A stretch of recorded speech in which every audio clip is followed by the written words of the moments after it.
Welcome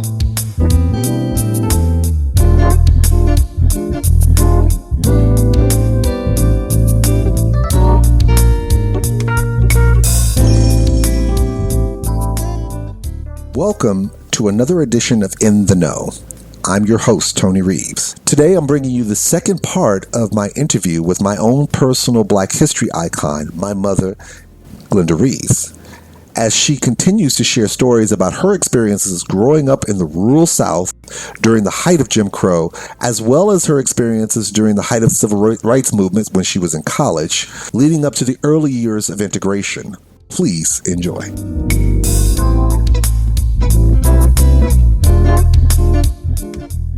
Tell me about the story where you actually participated in a march when you were at Tuskegee. Okay, well, see, I knew nothing about nothing. I was very impressionable. I learned more how to party than how to study because I never experienced. I had experienced studying, but I had never experienced partying. And then these young people would go around, raising their fists and saying, this is wrong. This is wrong. We're going to do this. We're going to demonstrate. And so my friends were going, so why wouldn't I go? So I went, and the young men who talked to us, they might not have been any older than us, Tony, but they might have experienced some things. They told us that to stay behind them, and if the policemen came toward us, which they were going to do, and intimidate us and scare us, they formed a circle around us and told us to get on the inside of the circle. And those white cops, they did that too. They came toward us on those horses and things, and the circle got smaller and smaller and smaller. It was scary too. And the black men who were leading us said, whatever you have to do, do it, but don't come outside that circle. I was so proud of them.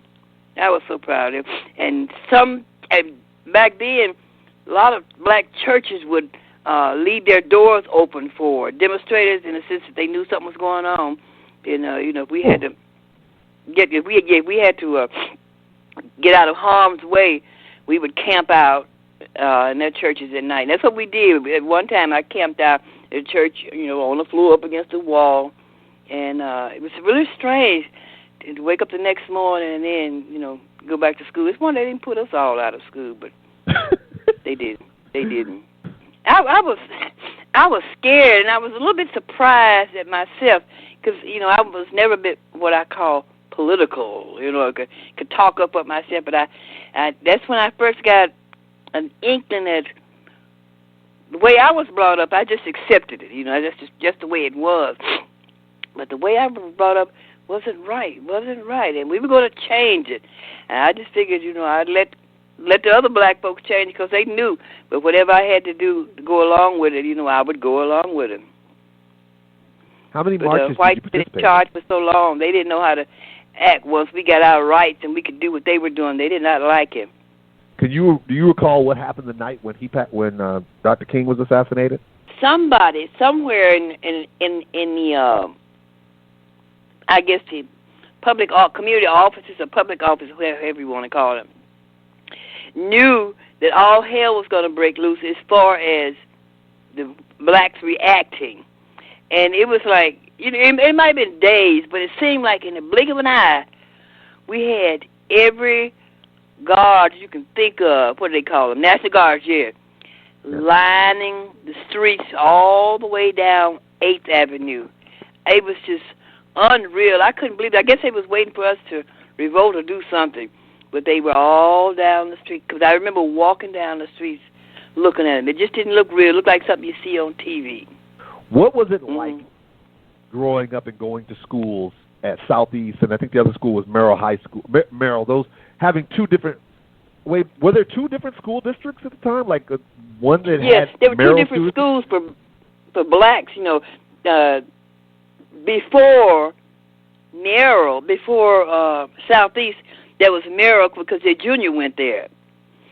Because their junior, he went to Merrill, and some of his friends went there.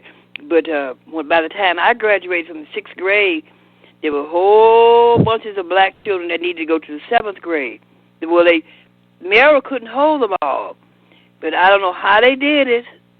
But by the time the summer was over and it was time for me to go to 7th grade, there was a brand new school called Southeast Junior Senior High School, and that's where I went. Yeah, it was just unreal. I don't know how they managed that. Of course, our band, when we had to have football games, we went over to Merrill. They had a little field that, the band could perform on. And once the government said, enough of this separatism, we want the same thing for everybody. I remember that we had a game, and we were going to play on the Pine Bluff. They started letting us perform on Pine Bluff High School field. I had never seen anything that big before in my life. Nice bleachers. We had little planks over to sit on over at Merrill High School, but they had this big old beautiful field, lights and line. I couldn't believe it. Now, did you guys have parades back then? I mean, like homecoming parades? Oh, Lord, yes. Somebody used to say, that's one time white folks would get out of town, but they didn't really get out of town.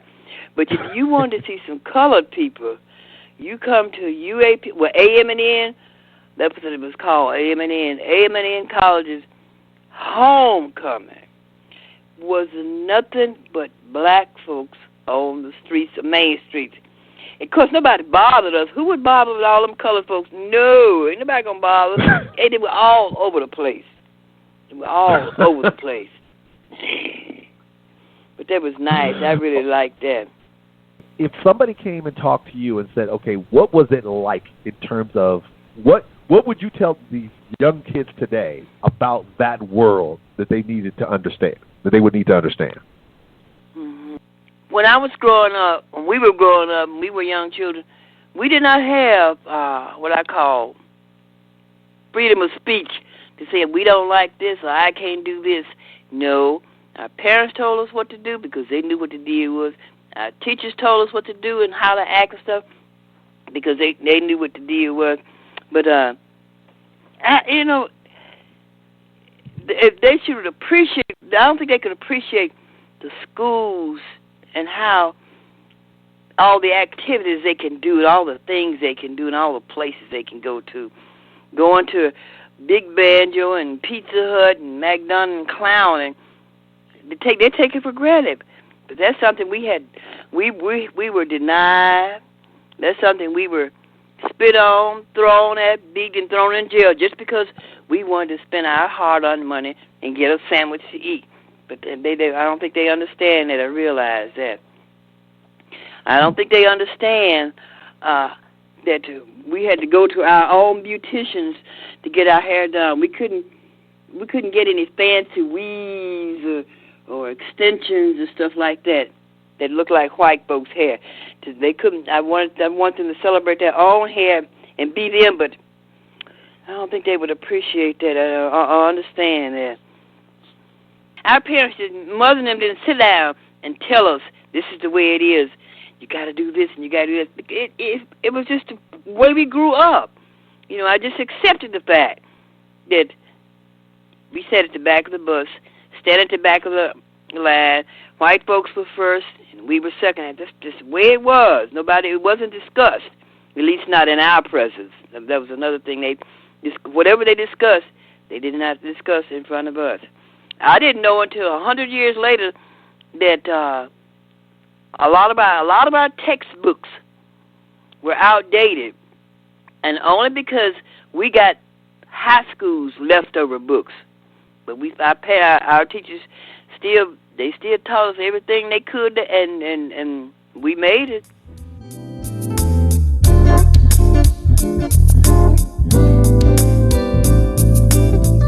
That's it for part 2 of my interview with my mother as part of my Living Black History series here on In the Know with Tony Reeves. Make sure you stay tuned because we have additional interviews coming up as a part of the Living Black History series. I'm Tony Reeves, and always make sure you are in the know.